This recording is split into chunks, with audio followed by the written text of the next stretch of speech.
ओडिशा सरकार 2 वर्ष पूर्ति उपलक्षे एवं नरेंद्र मोदी सरकार केंद्र सरकार 12 वर्ष पूर्ति उपलक्षे विकास धारा ओडिशा सारा कार्यक्रम आज लयकरा ब्लॉक रे अनुष्ठित होती। आपण मैंने देखले एठी शह शह संख्यार माँ माने गुरुजन माने समस्ते योगदान करते एवं आज एठी मुख्यमंत्री अन्नपूर्णा योजनार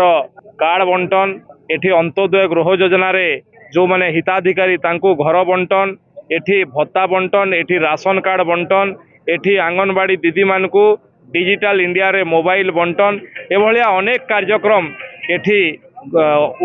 उन्नतिमूलक कार्यक्रम बेनिफिशियरी मानकू दियागला एवं झारसुगुड़ा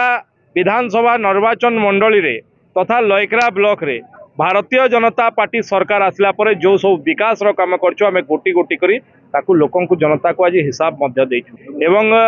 लयकरा ब्लॉक प्रगतिर नुआ पथरे अछि। ये गोटे आदिवासी अध्युषित जिला एवं आदिवासी अध्युषित जिलार ये होची लयकरा होची प्रमुख ब्लॉक। लयकरा ब्लॉक रो सामग्रिक विकास पई पानीय जल जोगाजोगर पानीय जलर एवं आपणकर लोकंकर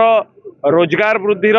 एठी स्वास्थ्य सेवार शिक्षार सबु प्रकार भित्तिभूमि विकास पई क्रीडार भित्तिभूमि विकास पई सबु प्रकार भित्तिभूमि विकास पई द्रुत गति रे भारतीय जनता पार्टी सरकार रे कार्य चली लोक मैंने ताकू मध्य अनुभव करछंती। आज लोक मैंने एथिरे सामिल हेतुवारु मु तांको कृतज्ञता ज्ञापन करछि एवं एभलिया आशीर्वाद एवं भरोसा लोकंकर सबुदिन थाउ या ही कामना करछि। मु लयकरा वासी को तांकर जो आशीर्वाद देइथिला आशीर्वाद पई कृतज्ञता ज्ञापन करुछि।